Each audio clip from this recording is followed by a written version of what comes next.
ஓம் சாந்தி 25/8/2025 pop தாதா மதுபன் சாக்காரவாணி.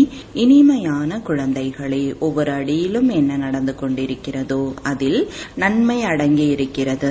இந்த நாடகத்தில் யார் தந்தையின் நினைவில் இருக்கின்றார்களோ அவர்களுக்கு அதிகமாக நன்மை ஏற்படுகிறது. கேள்வி: நாடகத்தின் எந்த ஒரு பதிவினை புரிந்து கொண்ட குழந்தைகள் அளவற்ற மகிழ்ச்சியில் இருக்க முடியும்? பதில்: நாடகப்படி இப்பொழுது இந்த பழைய உலகம் விநாசமாகும், இயற்கையின் சீற்றங்களும் ஏற்படும். ஆனாலும் நம்முடைய ராஜ்யம் உருவாகியே தீரும். இதை யாரும் தடுக்க முடியாது. இதை புரிந்து கொண்ட குழந்தைகள் அளவற்ற மகிழ்ச்சியில் இருப்பார்கள். மற்றபடி மனநிலையில் ஏற்றம் இறக்கம் ஏற்பட்டாலும், சில நேரம் உற்சாகமாகவும் சில நேரம் சோர்வு ஏற்பட்டாலும் கூட இதில் எந்த விதமான குழப்பமும் அடையக்கூடாது. அனைத்து ஆத்மாக்களின் தந்தையான இறைவன் நமக்கு கற்பிக்கிறார், இந்த மகிழ்ச்சியில் இருக்க வேண்டும். பாடல்: சபையின் நடுவே எழுந்த ஒளி. ஓம் சாந்தி. இனிமையிலும் இனிமையான வரிசைப்படி முயற்சியின்படி சைத்தன்யமான விட்டில் பூச்சி போன்ற குழந்தைகளுக்கு பாபா அன்பு நினைவுகளை தருகிறார். நீங்கள் அனைவரும் சைத்தன்யமான விட்டில் பூச்சிகள். தந்தையை தீபம் என்று கூறப்படுகிறது, ஆனால் அவரை முற்றிலும் யாரும் அறிந்து கொள்ளவில்லை. பாபா பெரிய தீபமாக இல்லை, அவர் ஒரு புள்ளியாக இருக்கிறார். நாம் ஆத்மாக்கள் புள்ளியாக இருக்கிறோம் என்பது கூட யாருடைய புத்தியிலும் இல்லை. நம்முடைய ஆத்மாவில் முழு பங்கும் அடங்கி இருக்கிறது. ஆத்மா மற்றும் பரமாத்மாவின் ஞானம் வேறு யாருடைய புத்தியிலும் இல்லை. குழந்தைகள், உங்களுக்கு மட்டுமே தந்தை வந்து புரிய வைக்கிறார், ஆத்மாவை பற்றி உணர வைக்கிறார். ஆத்மா என்றால் என்ன, பரமாத்மா என்றால் என்ன என்பதை பற்றி இதற்கு முன் உங்களுக்கு தெரியாது. எனவே தேக அபிமானத்தின் காரணமாக குழந்தைகள் மீது பற்று இருக்கிறது. அநேக விகாரங்களும் இருக்கிறது. பாரதம் விகாரங்கள் என்ற பெயர் கூட இல்லாமல் எவ்வளவு உயர்வாக இருந்தது.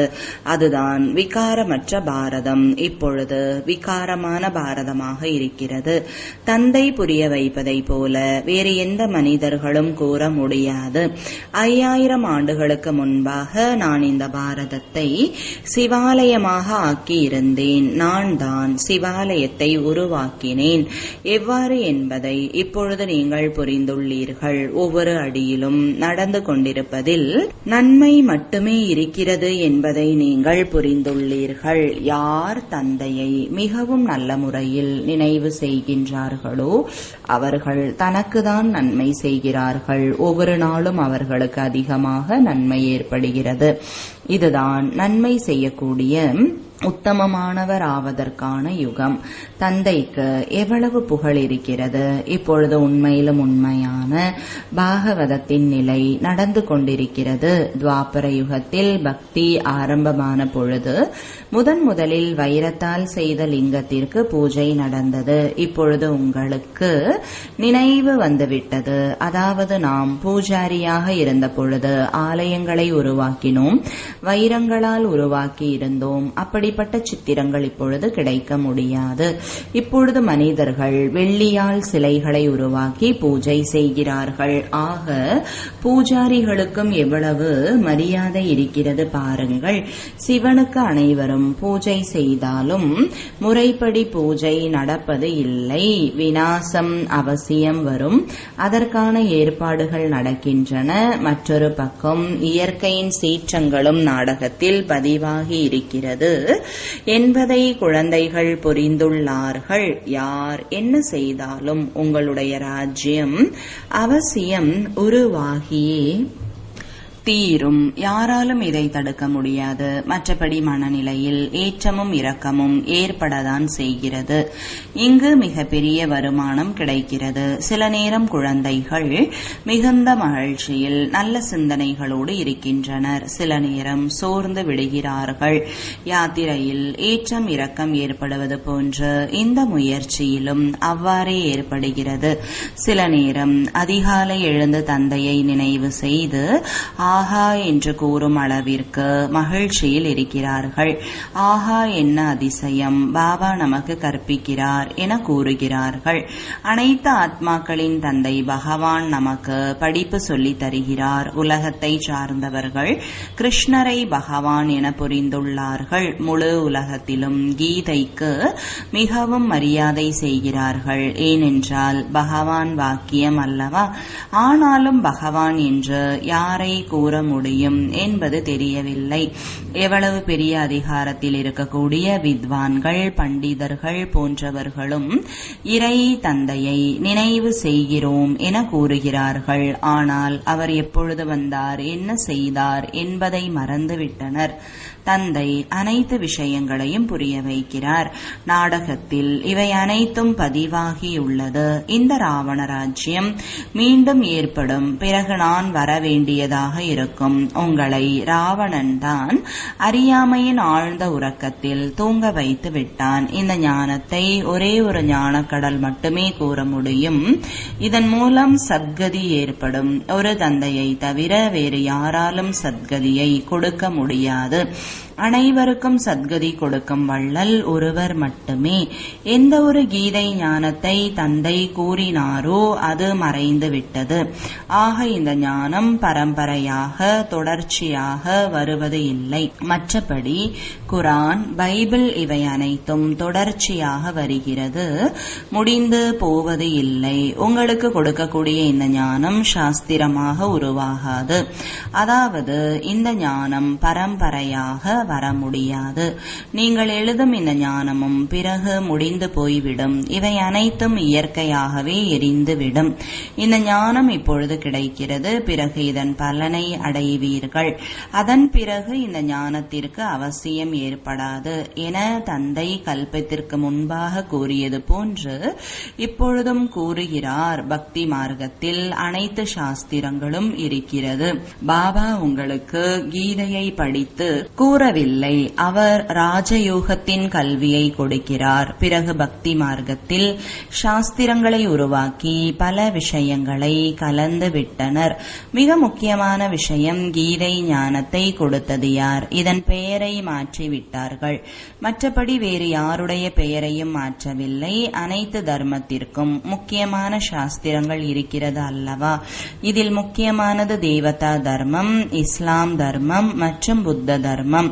சிலர் கூறுகிறார்கள் முதலாவது புத்த தர்மம், பிறகு இஸ்லாம் தர்மம். இந்த விஷயங்களுக்கும் கீதைக்கும் எந்தவிதமான தொடர்பும் இல்லை என நீங்கள் கூறுங்கள்.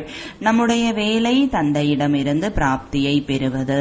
இது மிக பெரிய தர்மங்களின் மரமாக இருக்கிறது என தந்தை மிக நன்றாக புரிய வைக்கிறார். பார்க்கும் பொழுது பூந்தொட்டி போன்று உள்ளது. 3 கிளைகள் வெளிவந்துள்ளது. எவ்வளவு நல்ல முறையில் இந்த மரம் உருவாகி இருக்கிறது. இந்த சித்திரத்தை பார்த்தால் நாம் எந்த தர்மத்தை சார்ந்தவர்கள் என புரிந்து கொள்வார்கள். நம்முடைய தர்மத்தை உருவாக்கியவர் யார்? தயானந்தர், அரவிந்தர் போன்றவர்கள் வந்துவிட்டு சென்றனர். அவர்களும் யோகத்தை கற்று தருகின்றனர். அவை அனைத்தும் பக்திக்கு உரியது. அதில் ஞானத்தின் பெயர் அடையாளம் ஏதும் இல்லை. எவ்வளவு பெரிய பெரிய பட்டங்களை பெறுகிறார்கள். இதுவும் கூட நாடகத்தில் பதிவாகியுள்ளது. 5000 ஆண்டுகளுக்கு பிறகு மீண்டும் நடக்கும். ஆரம்பத்தில் இருந்து இந்த காலச்சக்கரம் எவ்வாறு சுழல்கிறது, பிறகு மீண்டும் எப்படி திரும்ப சுழலும் என்பதை நீங்கள் புரிந்துள்ளீர்கள். இப்போதைய நிகழ்காலம் பிறகு கடந்த காலமாகி பிறகு எதிர்காலமாகவும் மாறும். எது கடந்த காலமாகிவிட்டதோ அதுவே மீண்டும் எதிர்காலமாக ஆகும். இந்த நேரம் உங்களுக்கு ஞானம் கிடைக்கிறது. பிறகு நீங்கள் ராஜ்யத்தை அடைவீர்கள். இந்த தேவ ஆத்மாக்களின் ராஜ்யம் இருந்தது அல்லவா? அந்த நேரம் வேறு யாருடைய ராஜ்யமும் இல்லை. இதனை ஒரு கதையை போல கூறுங்கள். இது ஒரு அழகான கதை. முன்னொரு காலத்தில், அதாவது 5000 ஆண்டுகளுக்கு முன் இந்த பாரதம் சத்தியுகமாக இருந்தது. தேவி தேவதைகளின் ராஜ்யம் மட்டுமே இருந்தது. வேறு எந்த தர்மமும் இல்லை. இல்லை. அதனை சூரியவம்ச ராஜ்யம் என அழைக்கப்படுகிறது. லக்ஷ்மி நாராயணருடைய ராஜ்யம் 1250 ஆண்டுகள் நடந்தது. பிறகு அவர்கள் ராஜ்யத்தை தன்னுடைய சகோதரர்களாகிய சத்திரியர்களுக்கு கொடுத்து அவர்கள் ராஜ்யம் செய்தனர். தந்தை வந்து கற்பித்தார் என நீங்கள் புரிய வைக்க முடியும். யார் நன்றாக படிக்கின்றார்களோ அவர்கள் சூரிய வம்சத்தை சார்ந்தவர்களாக ஆனார்கள். யார் படிப்பில் தோல்வி அடைந்தார்களோ அவர்களுக்கு சந்திர வம்சத்தை சார்ந்தவர் என்ற பட்டம் கொடுக்கப்படுகிறது. மற்றபடி சண்டை போடுவதற்கான விஷயமில்லை. குழந்தைகளே, என்னை நினைவு செய்வதன் மூலம் உங்களுடைய பாவங்கள் அழிந்துவிடும் என தந்தை கூறுகிறார். நீங்கள் பாவங்களின் மீது வெற்றி பெற வேண்டும். யார் காம விகாரத்தின் மீது வெற்றி பெறுகிறார்களோ அவர்களே உலகின் மீது வெற்றி பெறுவார்கள் என்று தந்தை அறிவுறுத்துகிறார். அரை கல்பத்திற்கு பிறகு கீழே இறங்கும் மார்க்கம் வருகிறது. அதற்கான சித்திரங்களும் இருக்கின்றது. தோற்றத்தை தேவ ஆத்மாக்களின் ரூபத்தில் உருவாக்கியுள்ளனர். ராமராஜ்யமும் ராவண ராஜ்யமும் பாதி பாதி காலங்களில் நடக்கிறது. பிறகு என்ன நடந்தது என கேள்விகளை எழுப்பி இதனை கதை போன்று உருவாக்க வேண்டும்.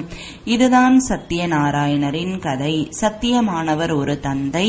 அவரே இந்த நேரம் வந்து முழு உலகத்தின் 3 காலத்தை பற்றிய ஞானத்தை தருகிறார். இதனை வேறு யாரும் தர முடியாது. மனிதர்கள் தந்தையை அறியாமல் இருக்கிறார்கள். எந்த நாடகத்தில் நடித்துக் கொண்டிருக்கிறார்களோ அதனுடைய படைப்பவர் டைரக்டரை தெரியாமல் இருக்கிறார்கள். பிறகு மற்றவர்கள் எப்படி புரிந்து கொள்வார்கள்? நாடகப்படி இவையெல்லாம் மீண்டும் நடக்கத்தான் செய்யும் என தந்தை கூறுகிறார். தந்தை வந்து மீண்டும் குழந்தைகளுக்கு கல்வியை கற்றுக் கொடுப்பார். இங்கு வேறு யாரும் வர முடியாது. நான் குழந்தைகளுக்கு மட்டுமே கற்பிக்கிறேன். புதியவர்களை இங்கு அமர்த்த முடியாது. இந்திரபிரஸ்தம் பற்றிய கதையும் இருக்கிறது அல்லவா? நீலம்பரி, காதம்பரி என்ற பெயரும் இருக்கிறது. குழந்தைகளில் கூட சிலர் வைரத்தை போல இருக்கிறார்கள். ரமேஷ் குழந்தையை பாருங்கள். அவர் கண்காட்சிக்கான சித்திரத்தை மிகவும் சிந்தனை செய்து உருவாக்கினார். ஆக இது வைரம் போன்ற காரியம் அல்லவா? சிலர் எப்படியெல்லாம் இருக்கின்றனர், எதையும் புரிந்து கொள்ளாமல் இருக்கிறார்கள். ராஜ்யம் உருவாகி கொண்டிருக்கிறது. இந்த ராஜ்யத்தில் ராஜா ராணி உட்பட அனைவரும் தேவை. நாம் பிராமண குழந்தைகள் ஸ்ரீமத் படி நடந்து படித்து உலகிற்கு அதிபதியாக ஆகிறோம். ஆகவே எவ்வளவு மகிழ்ச்சியாக இருக்க வேண்டும். இந்த மரண உலகம் முடியத்தான் போகிறது. நான் அடுத்தபடியாக குழந்தையாக போகிறேன் என இந்த பிரம்மா பாபாவும் அறிந்துள்ளார். அந்த குழந்தை பருவத்திற்கான விஷயங்கள் இப்பொழுதே பாபாவின் கண்முன் தென்படுகிறது. இதன் மூலம் நடைமுறை பழக்கங்கள் மாறிவிடுகிறது. இதே போன்று அங்கு வயோதிக நிலை அடைந்த பிறகு இந்த வானப்பிரஸ்தமான உடலை விட்டுவிட்டு குழந்தை பருவத்திற்கு சென்று விடுவோம் என புரிந்து கொள்வார்கள். குழந்தை பருவம் என்பது சதோ பிரதான நிலை, லக்ஷ்மி நாராயணருடைய வாலிப நிலை. திருமணமும் ஏற்பட்டுவிடும். எனவே அதனை குழந்தை பருவ நிலை என்று கூற முடியாது.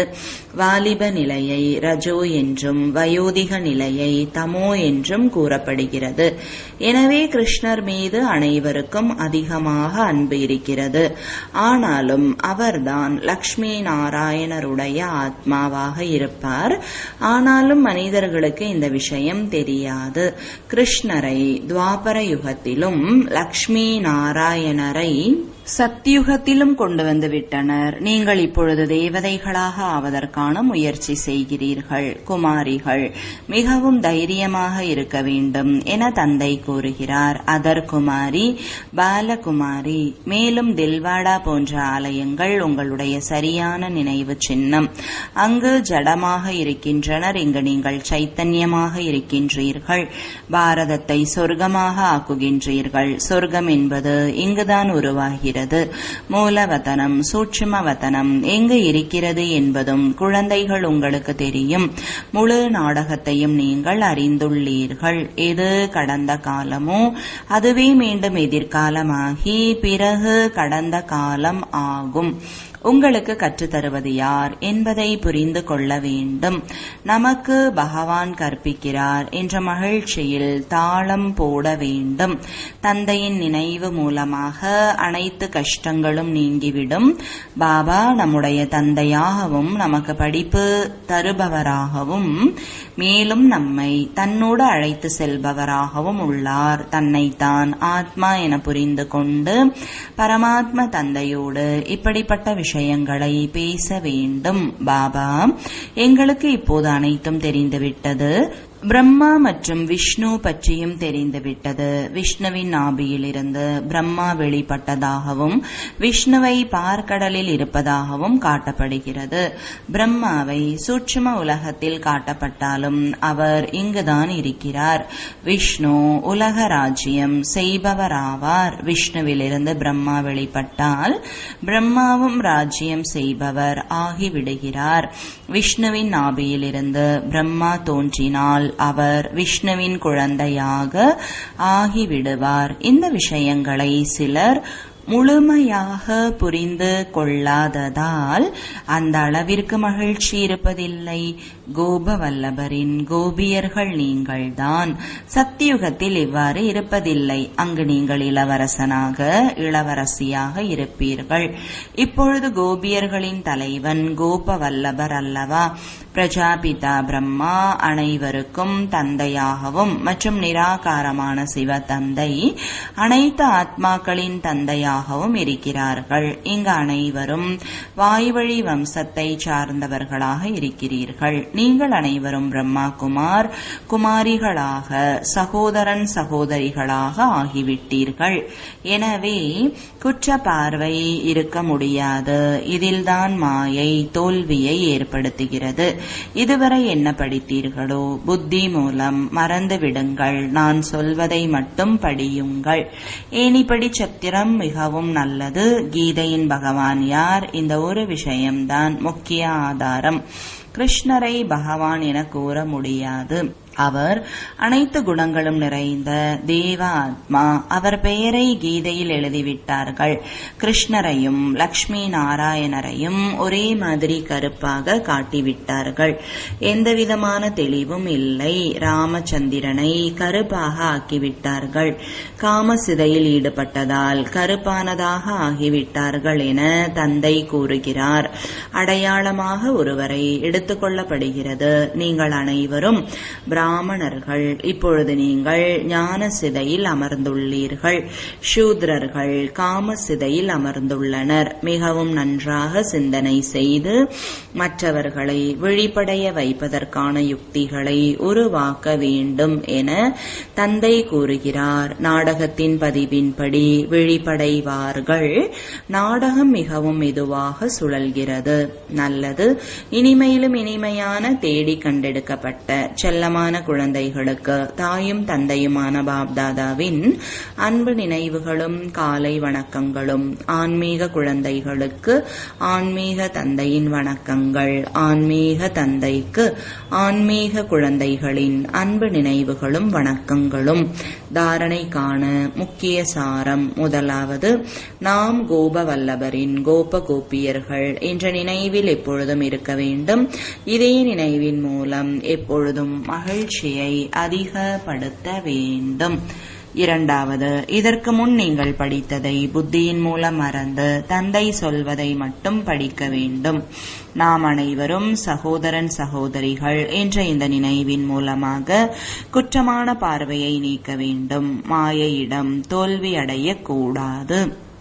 வரதானம். சேவை மூலமாக ஒன்றிணைந்த நினைவின் மனநிலையை அனுபவம் செய்யக்கூடிய ஆன்மீக சேவாதாரி ஆகுக. விளக்கம். பிராமண வாழ்க்கை சேவையின் வாழ்க்கை. மாயையிடமிருந்து உயிரோடு இருப்பதற்கான உயர்ந்த சாதனம் சேவை. சேவை ஒன்றிணைந்த நினைவின் சொரூபமாக மாற்றுகிறது. ஆனால் வெறுமனே வாயின் சேவை கிடையாது. கேட்டிருக்கும் இனிமையான வார்த்தைகளின் சொரூபமாக மாறி சேவை செய்யுங்கள். சுயநலமற்ற சேவை செய்யுங்கள். தியாகம் தபஸ்யாவின் சொரூபம் மூலம் சேவை செய்யுங்கள். எல்லைக்கு உட்பட்ட ஆசைகளிலிருந்து விடுபட்டு ஆசையற்ற மனநிலையில் இருந்து சேவை செய்யுங்கள். இதற்குதான் ஈஸ்வரிய மற்றும் ஆன்மீக சேவை என்று கூறப்படுகிறது. வாயின் கூடவே மனம் மூலமாக சேவை செய்வது என்றால் மன்மனா பவ எனும் மனநிலையில் நிலைத்திருப்பது ஆகும். ஸ்லோகன்: வடிவத்தை பார்க்காமல் நிராகார தந்தையை பார்த்தீர்கள் என்றால் அப்பொழுது கவர்ச்சிக்கும் மூர்த்தியாக மாறிவிடுவீர்கள். அவ்யக்த சமிஞ்சை: சகஜ யோகியாக வேண்டும் என்றால் பரமாத்ம அன்பை அனுபவம் செய்யுங்கள்.